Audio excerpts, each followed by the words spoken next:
Hello and welcome to Your Employment Matters. I'm Beverly Williams and I'm here to help you navigate your career.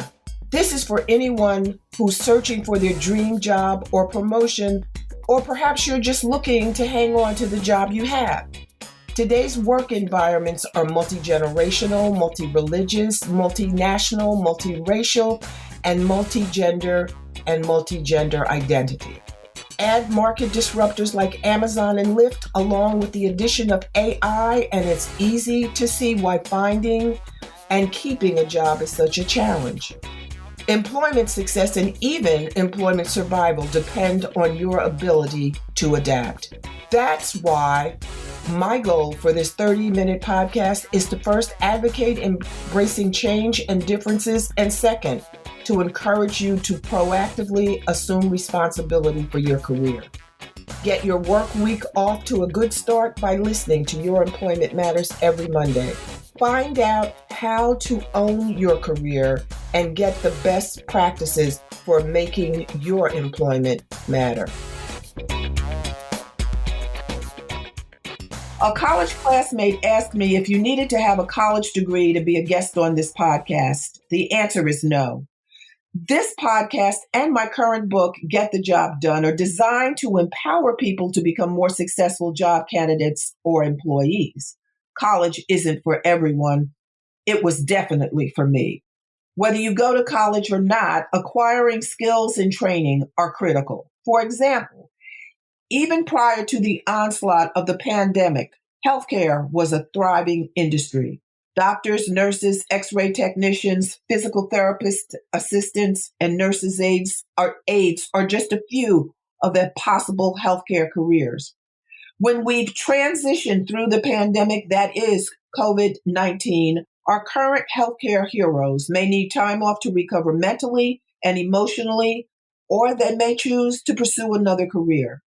The aging baby boomer population will also need ongoing medical care and related support.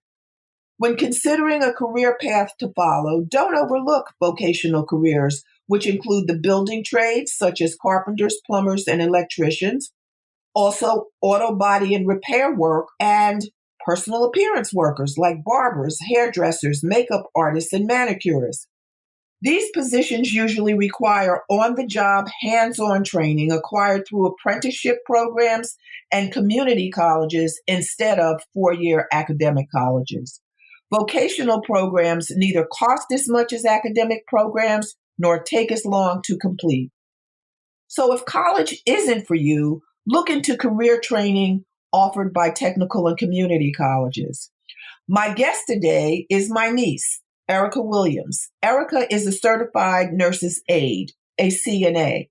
Welcome, Erica. Thank you for joining us today. Thank you for having me, Aunt Beverly. Okay, Erica, you're a certified nurse's aide. How did you decide to become a CNA? Well, I was working as a cocktail waitress in Atlanta, and the money was good, but it wasn't consistent. And there were just certain times of the year where it was better than others. And I really wanted something that was consistent. I wanted to know that I could go to work for a certain period of time and get paid every week for the time that I worked. But I also did not want to have to go back to school for a long period of time to get this type of job. So I found certified nursing assisting. The course itself was maybe a 6 to 8 week course, so it wasn't long. I was able to go to school during the week and I worked on the weekend, so it fit with my schedule. And in less than 6 months, I had my certification and I was able to go to work. And that's what I was looking for at the time. So what was your motivation? And not only your motivation, but what about your educational background and training? What motivated you to become a nurse's aide as opposed to maybe a physical therapist assistant? Why a nurse's aide? I had previously, when I first graduated from high school, I wanted to be a nurse. I had taken some classes in high school actually for nursing, and I was interested in that field. And I think I'm a very good caregiver. I'm naturally very caring. And I think that it takes a certain type of person and a certain type of personality to take care of an older person, or it could be a younger person, just depending on what stage of life that they're in and what they need aid or assistance for.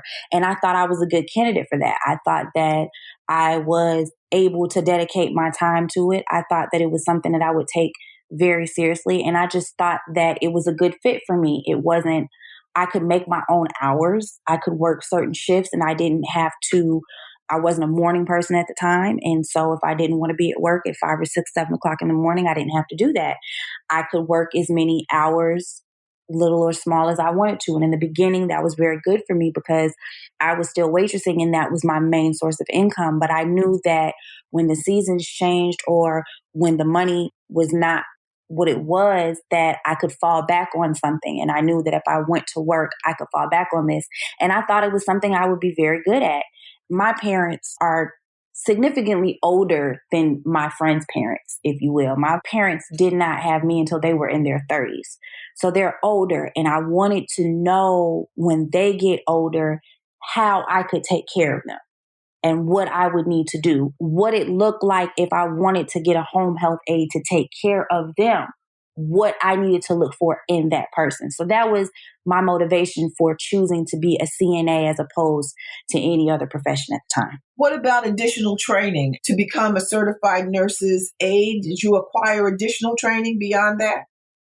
I didn't have the training that I needed to become a certified nursing aide when I graduated. I had taken some minor courses. They were electives in high school where they taught you the basics of nursing, how to take temperatures, how to make the beds, how to do certain things, just to see if it was something, just to give you a feel for it, to see if it was something you really wanted to do moving forward. But when I went to get my certification for my CNA, I had to get the certification from an accredited school, and I had to have a certain amount of clinical hours, and I also had to pass the exam in order to actually get the certification. I see. Now, beyond the certification, did you acquire any other training? Yes. When I first became a CNA, I had to work in state for a minimum of 2 years, and then I could travel, which was good because I come from a background of travelers. My mother, she travels for her business, so I was used to moving around. And I also noticed that the pay was completely different for travelers. There was definitely more perks to traveling. And so I worked in state for 2 years, and then I began to travel. And about 6 months into traveling, one of the nurses asked me if I was interested in getting my certification to pass medication. When you say pass medication, do you mean give medication to patients? Correct. Okay. And so I did some research and I found a course that I was able to take. The course was a week-long course, but it was long hours, 12-hour days. Every day I had to take a test when I was finished with the course. And if I passed the test once I was finished with the course, and the test consists of everything from what are the medical abbreviations for medication, what are the generic names for medication as opposed to the actual names of the medications, what medications can you not give together, anything from that to if it says you hold something, what do you do? All types of questions dealing with the parameters of why you would give or hold this medication. What should you do if this happens? What is the process that you go through before you actually deliver a medication to a resident? How do you verify what that medication is, who that resident is, what time it's supposed to be given? And there was that test that was given to pass the course. And after you pass the course, then you have to take a test for the state. And you're giving your test date shortly after you pass the course for the class. And you take your test, and maybe a week or two later, you get added on to that state's board, and you can now pass medication in long-term care facilities or assisted living.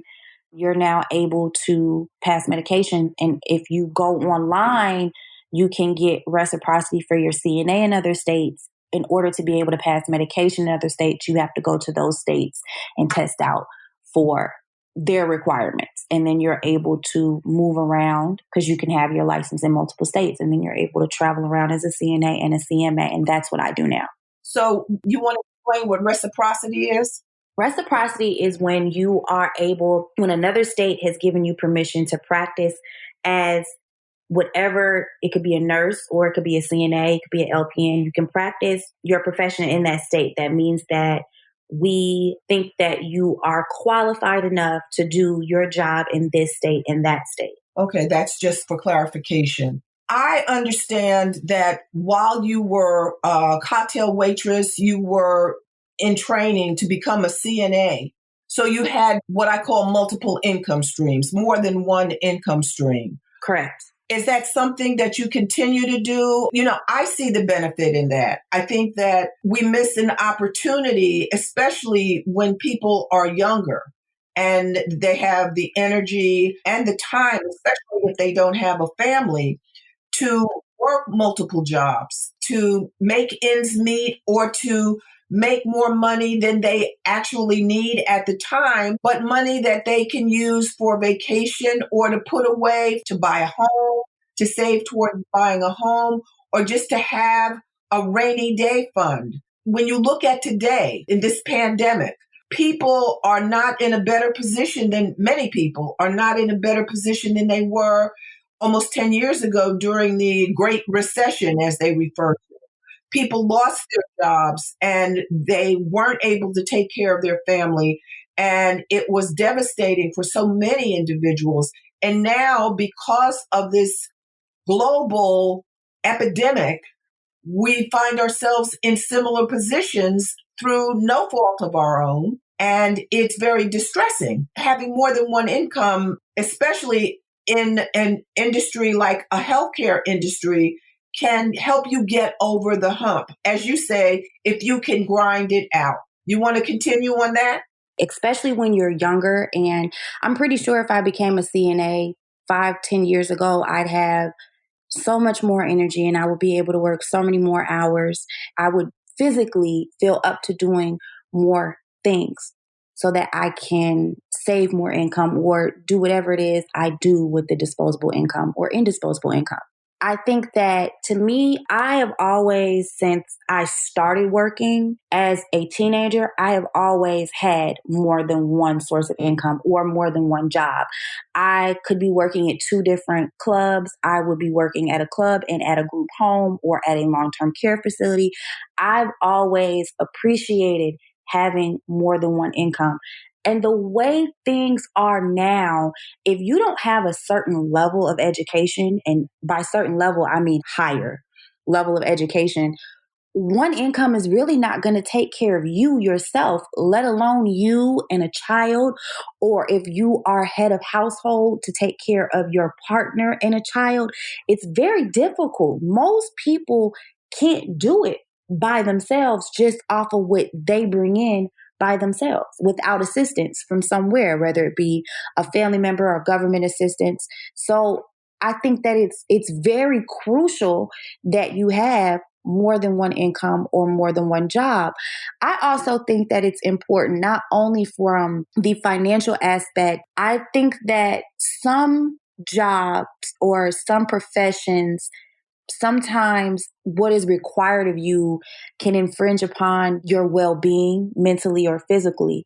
And I think when you're not depending upon one income, it gives you the opportunity to say, listen, I'm not going to do this anymore. This is not going to work for me or my family or my mental state of mind. And so what I'm going to do is give you your 2-week notice, but I still have another source of income so that everything can still move smoothly. Well, that's good if you can afford to do that, but I don't recommend that anybody quit a job until they have another job or they can land comfortably without having that. Correct. Everybody knows what their circumstances are. We're not advocating quitting your job because you don't feel that. Because you don't, no, definitely not. Definitely not. Don't wake up one day and just say, oh, you know what? I don't think so. No, definitely not. No. Okay, I wanted to make that clear. What do you like about the career you've chosen?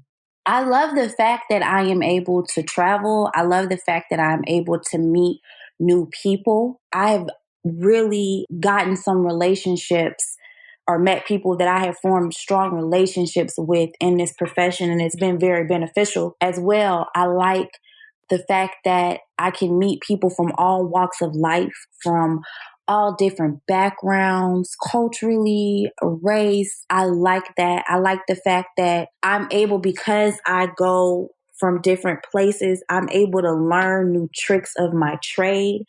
I feel like every time I get a new assignment, I learn something new all the time. I learn another way of doing something, a better way of doing something.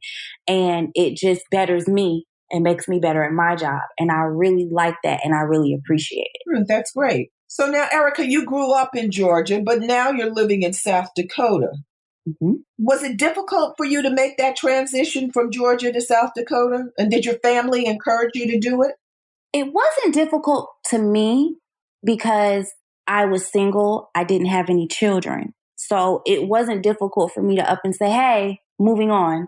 My family was very supportive because they saw it as an opportunity for me to do better for myself. They encouraged me and they were extremely supportive.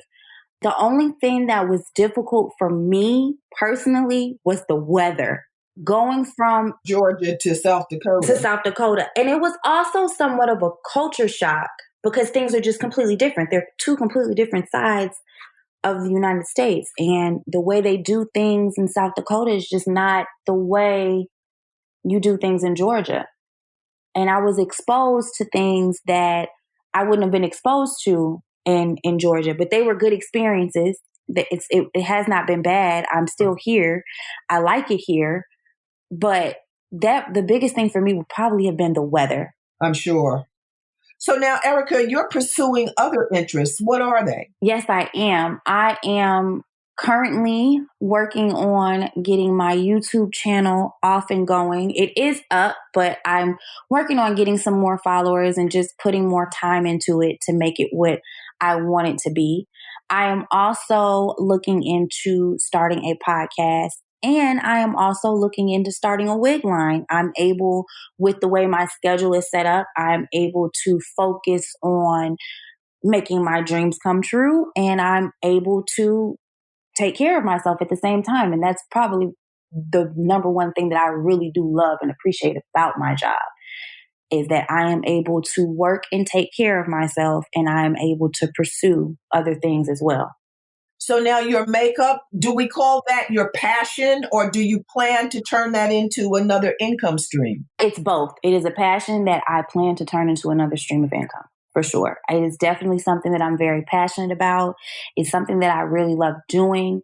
When I started my channel, I wanted originally, when thinking about starting the channel, I knew that I was able to do the makeup, but I wanted it to be different in some shape, way, or form than other channels because the business is definitely saturated. But I wanted to have something that would set me apart. So a part of my YouTube video is a motivational portion. The name of the channel itself is Mirror Messages. And at some point in the video, whether it be I talk about my journey and how I got to the mirror message, or I relay a message that's basically to the man in the mirror that motivates you to keep going or lets you know that you're human and that everything is going to be okay.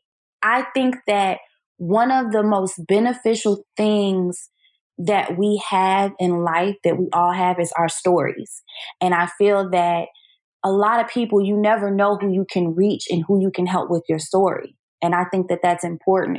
And I feel like that's what sets my channel apart from other channels. Yes, there's makeup. And if you are a lover of makeup, then you will like it. I think it's entertaining and I think the makeup looks are great.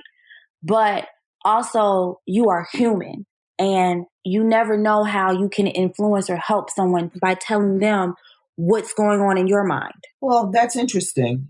I know you're good at makeup. Now, what about the wigs? I didn't know about the wigs. I originally started playing in wigs, I want to say back in maybe 2008, 2009.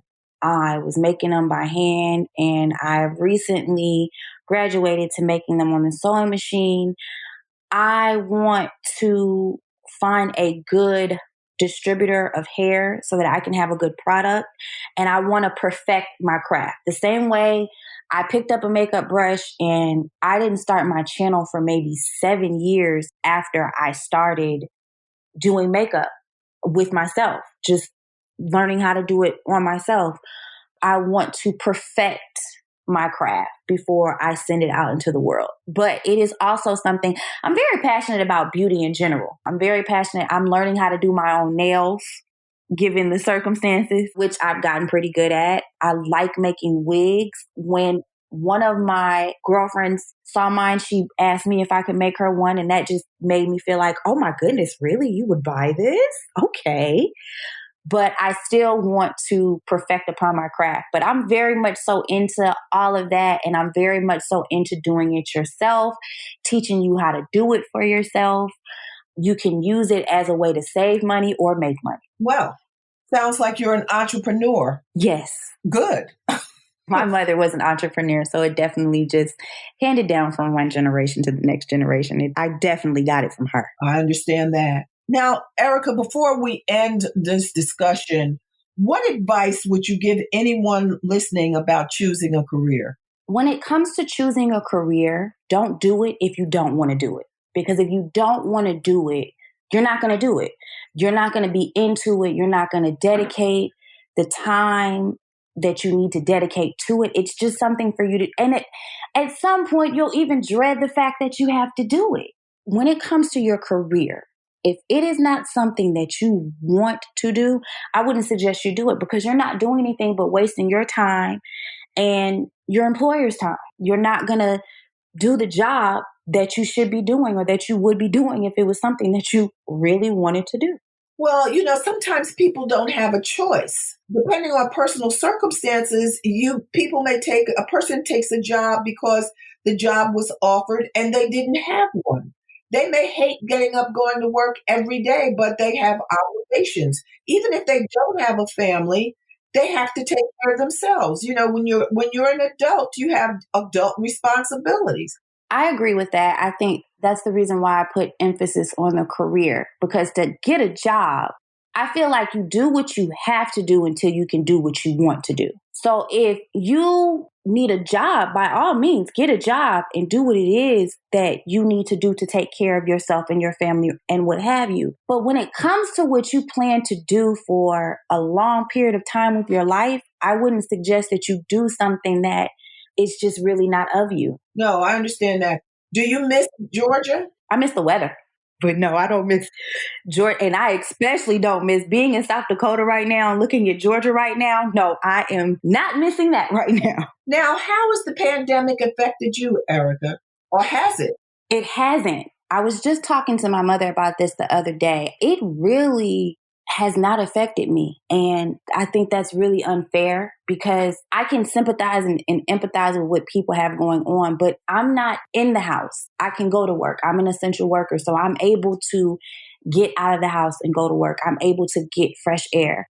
I think that it's even difficult on the residents that I take care of because they can't come out of their room. They can't come out of their living spaces for the most part as a safety precaution for all the other residents. You're working at a nursing home? Yes, I'm working at an assisted living facility now. Okay, so now I think the Smithfield plant was shut down I was in Sioux Falls.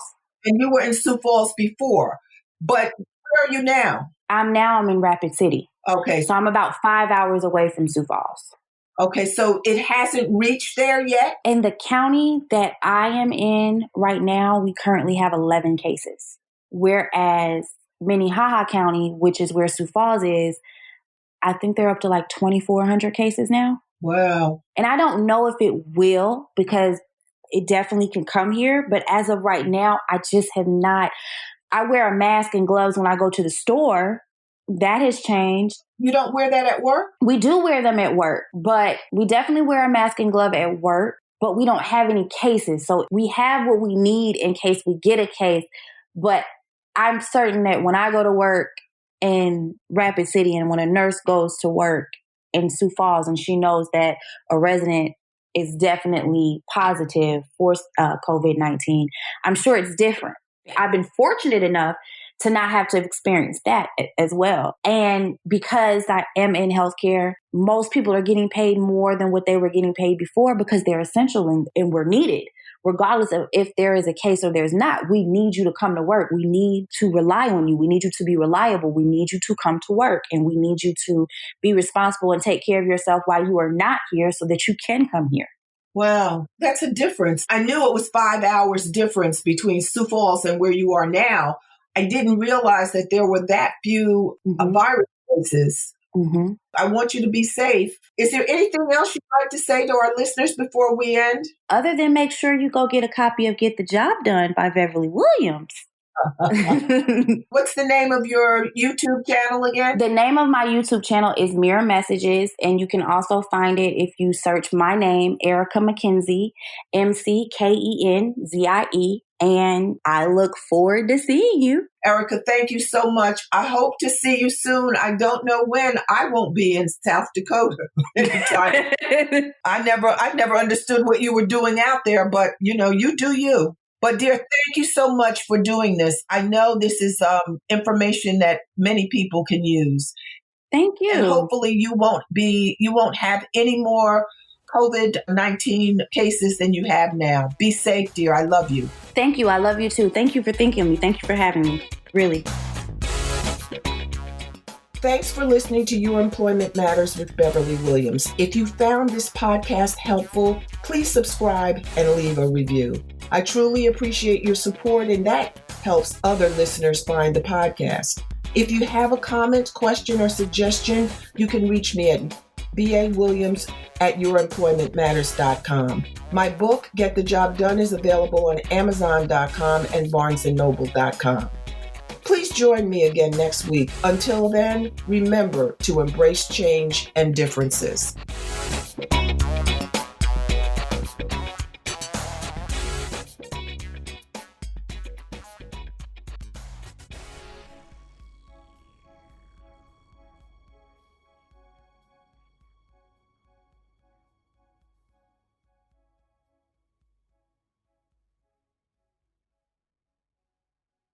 This podcast is part of the Sound Advice FM network. Sound Advice FM, women's voices amplified.